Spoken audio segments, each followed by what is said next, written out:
Bismillahirrahmanirrahim. Allahumma salli ala Sayyidina Muhammad. Assalamualaikum warahmatullahi wabarakatuh. Salam sejahtera, salam satu Malaysia dan salam satu Nusantara. Selamat kembali ke Malam Mistik. Nama aku Anas Rahmat, storyteller yang menghantui malam sunyi anda. Right. Kisah yang aku nak ceritakan kali ni adalah sebuah kisah klasik. Yang disampaikan kat aku daripada seorang makcik ni. Dia kata cerita ni cerita turun-menurun lah. Maksudnya cerita ni disampaikan oleh nenek dia, bawa kepada mak dia. Lepas tu sampailah akhirnya dia ceritakan dekat dia. Lepas tu sampailah dia cerita pula dekat aku. Right? Kisah yang disampaikan kat aku ni sebenarnya ada banyak kisah. Tapi yang aku sampaikan ni salah satu daripada kisah yang dia cerita lah. Kalau bab kesahihan cerita ni, yang ni aku tak tahu. Yang tu korang kena fikir sendiri. Alright? Atau korang boleh anggap je cerita yang bakal aku nak ceritakan ni kan adalah satu hiburan semata-mata. Tak ada kaitan antara sesiapa pun ataupun mana-mana pihak, sama ada yang masih hidup ataupun yang telah pun meninggal dunia. Okey. Tapi sebelum aku nak bercerita ni, korang kena belanja aku dulu. Belanjalah like tu, jangan lupa komen dan sharekan cerita aku ni. So, what are we waiting for? Let's roll on Malam Mistik. Let's go.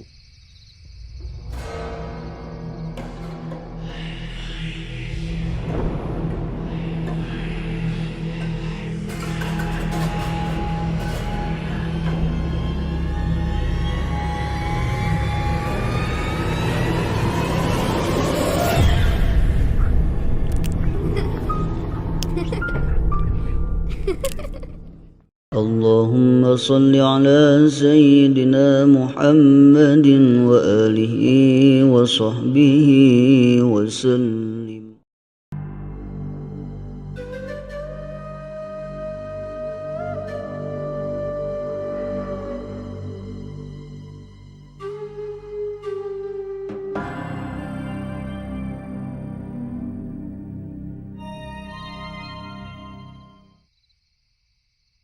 Kejadian ni berlaku katanya masa era 50 60-an yang dulu.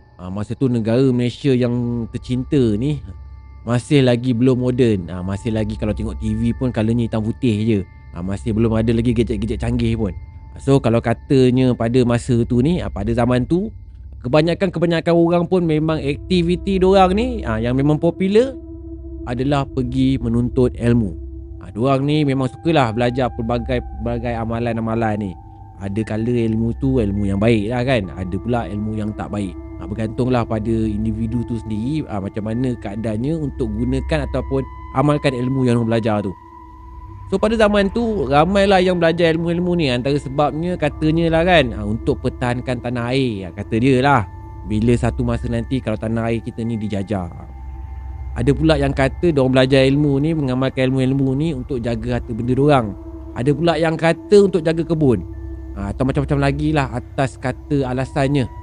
Okey, tapi yang pasti memang adalah kegunaan dan keperluannya untuk diorang ni semua ni pergi menuntut ilmu masa tu. So nak jadikan cerita, kejadian ni berlaku dekat sebuah kampung yang terletak dekat satu kawasan dekat daerah pantai timur. Sebuah kawasan perkampungan yang terletak dekat pinggir pantai. Dekat kampung ni, penduduknya ni tak berapa ramai sangat pun. Lebih kurang ada 30-40 buah keluarga je macam tu. Dekat kawasan kampung tu. Kedudukan kawasan rumah kampung tu pula dia jenis rapat-rapat. Tapi taklah rapat macam rumah teres tu. Ada rumah kampung lah, sebiji-sebiji. So kisahnya, satu hari tu, angin tak ada, ribut tak ada, tiba-tiba dapat berita anaknya Mak Jah ni mengandung. Dengar bunyinya tu macam biasa je kan kalau orang mengandung ni kan. Tapi kisahnya, anak Mak Jah ni umurnya baru je masuk 14 tahun. Kalau tengokkan muka pun tahu yang anaknya ni masih belum matang lagi kalau nak cerita pasal soal boyfriend dengan boyfriend ni. Baru 14 tahun kan.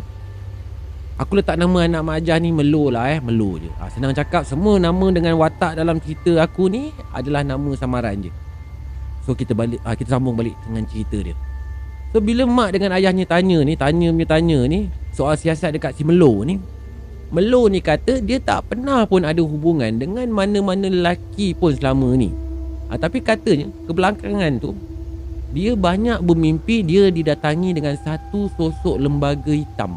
Dia punya hitam tu memang legam gila. Hanya nampak mata dengan gigi je dia punya hitam tu.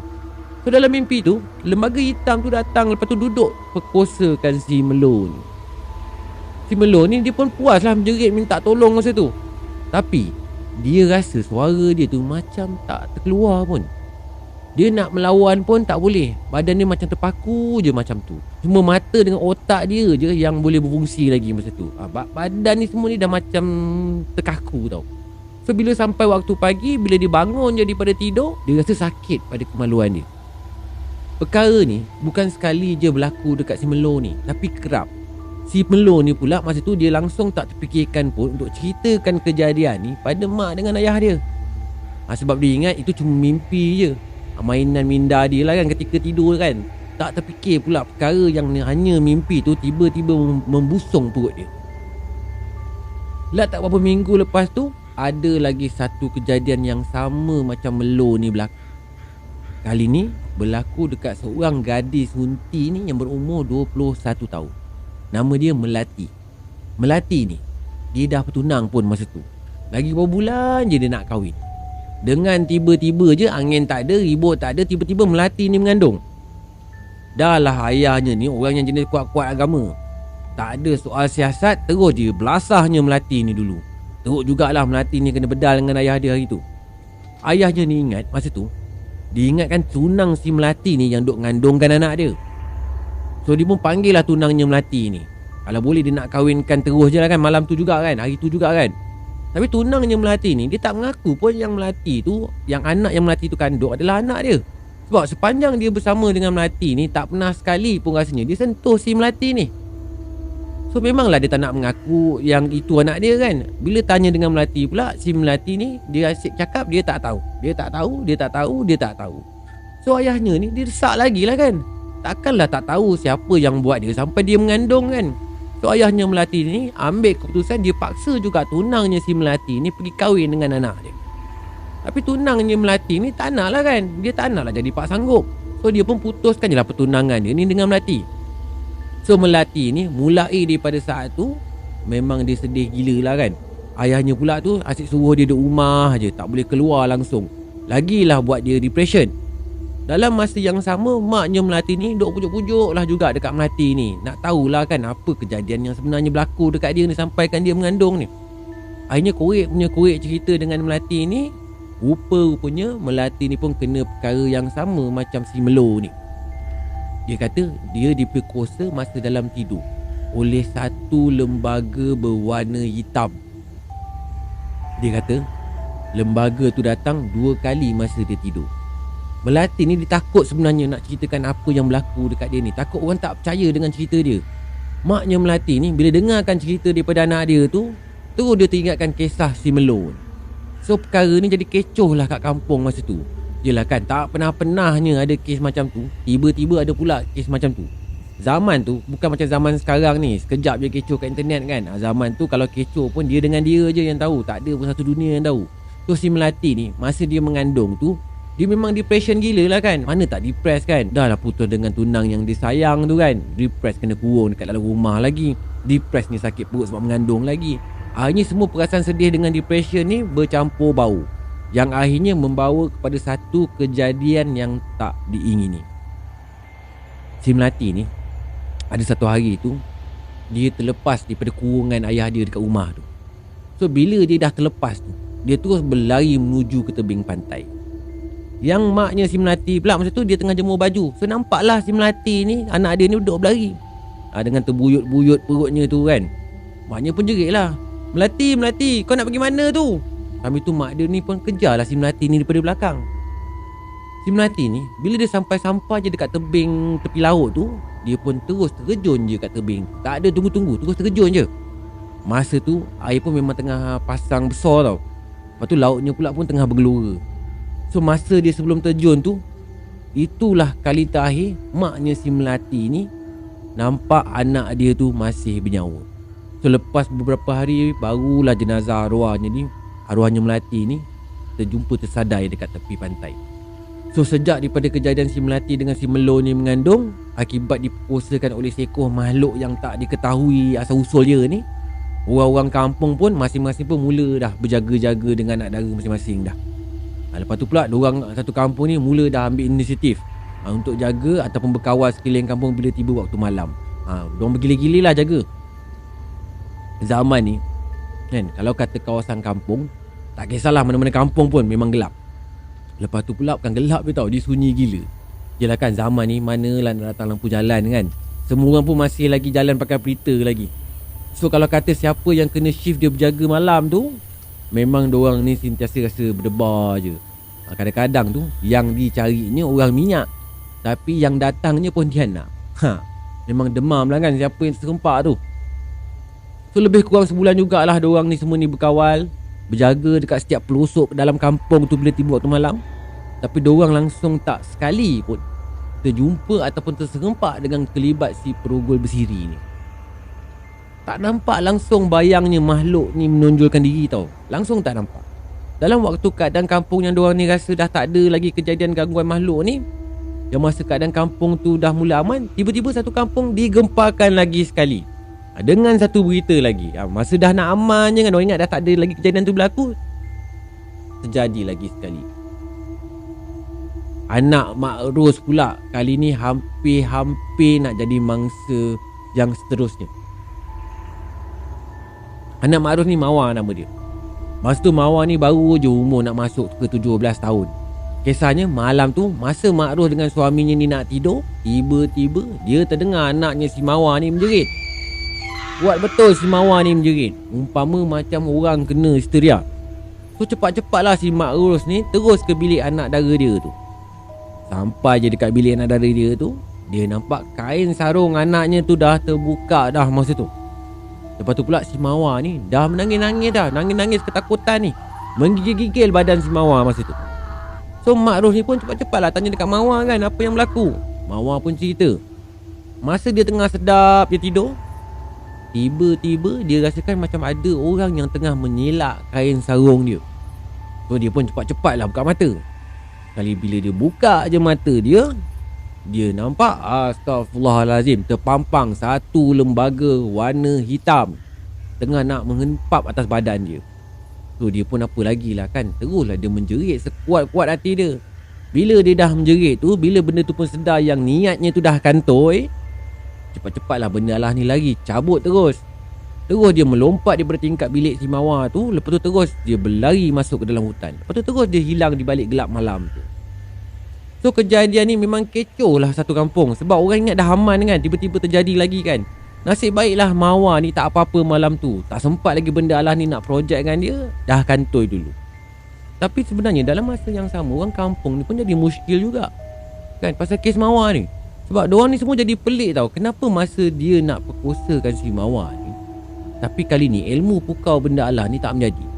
Macam mana si Mawar ni dia boleh sedar pula sebelum benda ni sempat nak buat apa-apa dekat dia kan. Tak sama langsung macam kejadian kes Meloh dengan si Melati ni, yang diorang ni diperkosa dengan makhluk tu tanpa diorang sedar. Yang masa tu diorang ni tengah tidur, macam dalam mimpi je. Rupa-rupanya ayahnya si Mawar ni cakap dia memang dah pasak awal-awal lagi pendinding dekat keliling rumah dia. Lepas tu pula dia ada letak daun kelo dekat setiap bilik kat dalam pekarangan rumah dia tu. So ilmu hitam mana pun yang masuk pun memang susah nak menjadi kalau kat masuk kat dalam rumah dia.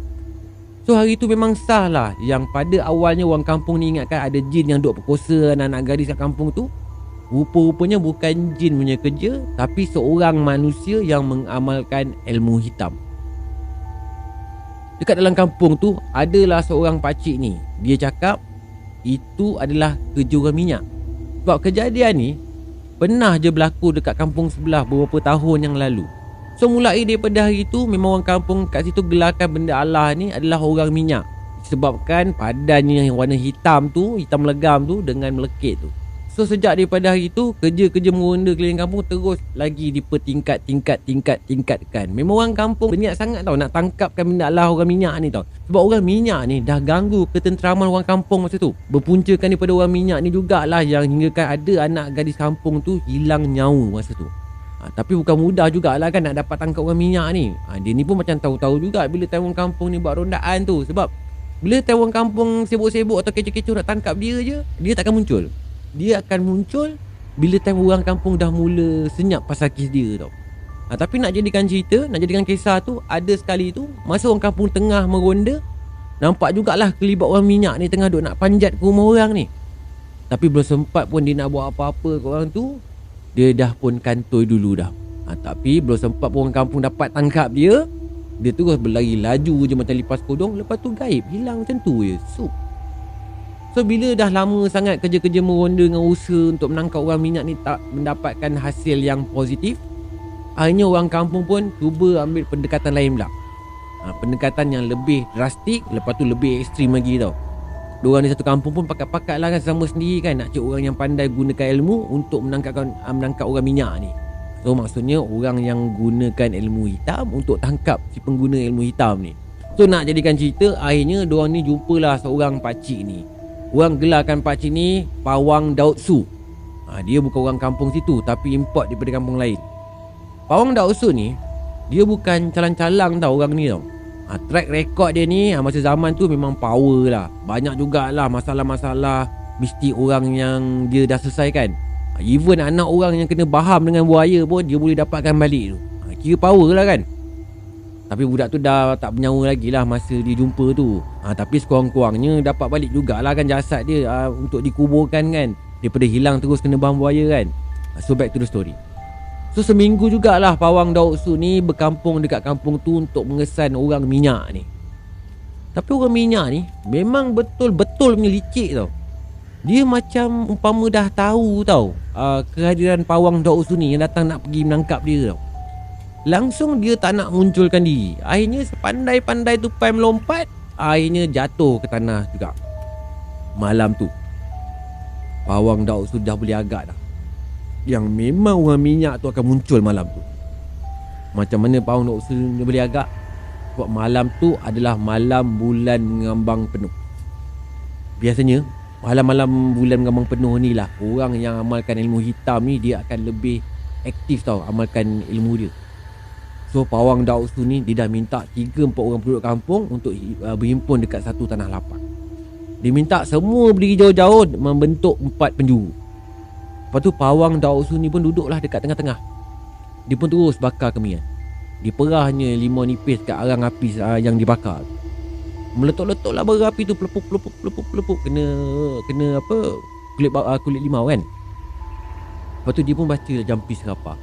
Terkumat kamit mulut dia duk membaca jampi serapah. Masa dia tengah baca-baca jampi serapah tu, dengan tiba-tiba je angin bertiup kencang, bergoyang-goyang pokok dekat keliling lorang tu. Macam pokok tu macam nak tumbang tak punya kuat angin tu. Terus jadi macam seolah-olah macam tengah nak ribut. Dia punya angin punya kuat tu naik nak melayang jugalah pacik-pacik yang berdiri kat tengah padang tu. Tapi Pawang Daud Su ni dia duduk relax je kat tengah padang tu, tenang je dengan peralatan dia, seolah-olah kan macam dia tak kena pun angin tu tau. Orang lain yang kena yang huru-hara, tapi Pawang Daud Su ni dia tenang je kat tengah-tengah. Tak lama lepas tu angin yang punya kuat macam ribut tadi terus berhenti. Pokok yang daripada tadi tu bergoncang-goncang bersungguh-sungguh sangat tu terus automatik jadi aman. Suasana yang tadi tu hingar-bingar tadi tu berubah menjadi sunyi sepi.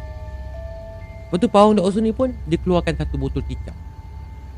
Botol kicap tu dia simpan dalam kocik seluar dia tau. Dia keluarkan, letak. Dia baca je jampi serapah lagi sekali. Apa dia baca tu tak tahulah. Lepas tu dia perasapkan pula dapur arang dengan kemian. Dengan tiba-tiba je datang pula bunyi anjing menyalak-nyalak, mendayu-dayu datangnya di dalam kawasan hutan berdekatan kampung tu. Mendayu-dayulah bunyi anjing tu. Beberapa minit lepas tu anjing yang menyalak-nyalak tadi diam balik. Lepas tu Pawang Daud Su pun terus panggil orang kampung yang berhampiran dengan dia. Dia suruh datang dekat dia. Sambil tu dia tunjukkanlah botol kicap kat tangan dia ni. Dia panggil, lepas tu tunjukkan botol kicap kat tangan dia. Terus orang kampung pun mulalah kumunkan dekat Pawang Daud Su masa tu. Bila diorang tengok je kat dalam botol tu, diorang nampak ada kelibat orang minyak tu kat dalam botol tu. Dah kena tangkap dah. Kecil je orang minyak tu duduk dalam botol kicap tu. Dalam botol kicap yang dah Pawang Daud Su ni seal dengan kain kuning dekat penutup dia. Lepas je daripada tu, Pawang Daud Su ni pun ajaklah orang kampung ni semua ni ikut dia. Dia bawa orang kampung ni pergi kat satu kawasan dekat tepi sungai. Disuruhnya orang kampung gali satu lubang bersebelahan dengan pokok pisang kat situ. Dia minta orang kampung ni korek tanah dekat situ sekurang-kurangnya dalam dia 3 kaki. Lepas dah siap korek tu, terus pawang Datuk Su ni tanam botol tu dekat tepi pokok pisang tu. Kemudian pawang Datuk Su ni dia ambil anak pokok pisang dekat pokok pisang tu. Lepas tu dia tanam anak pokok pisang tu betul-betul dekat atas botol yang dia tanam tu. Kemudian dia baca jampi serapah sekali lagi. Dia baca kat situ lah. Lepas tu dia pun teriak. Dia cakap, Wahai makhluk ciptaan Tuhan, aku laknat kau dari terus mengganggu anak cucu Adam di muka bumi ni. Sumpah kaumku padamu, selagi pokok pisang ni tak berbuah selama 2 kali hayatnya, maka selagi itulah kau takkan bebas untuk terus berada di atas muka bumi ni. macam itulah pawang Datuk Su cakap. So selepas daripada dia cakap macam tu, terus dia minta orang kampung ni jangan sekali pun dekati diri sendiri dekat kawasan yang ditanam kat bawah pokok pisang tu. So mulai daripada hari tu memang tak ada lagi dah gangguan orang minyak dekat kawasan kampung tu. Tapi tak berapa lama daripada kejadian tu, bila pokok pisang tu dah pun mula membesar, tiba-tiba bila orang kampung lalu dekat kawasan tu, dia nampak pokok pisang tu dah pun kena tebang dah. Alamatnya memang tak sempatlah langsung pokok pisang tu nak berbuah pun. Entah siapa agaknya menebang pokok pisang tu, tak ada seorang pun orang kampung yang nak mengaku. Sebab siapa pula dalang di sebalik kejadian orang minyak ni, tak ada siapa pun yang tahu. Tapi ada spekulasi mengatakan ada seorang pemuda daripada kampung sebelah ni hilang pada malam kejadian orang minyak tu ditangkap. Pemuda tu pula jenis orang yang memang banyak amalkan ilmu hitam. Semua orang kampung kat kawasan dia ni tak ada bukti nak mengatakan yang dia adalah orang minyak tu. Tapi daripada segi apa yang orang cakap, mungkin pemuda tu lah yang sebenarnya jelmaan orang minyak tu yang dah ditangkap, yang dah dimasukkan dalam botol tu. Sama ada betul ataupun tidak yang pemuda tu adalah orang minyak tu, tak ada siapa pun yang dapat sahkan cerita ni. Wallahualam.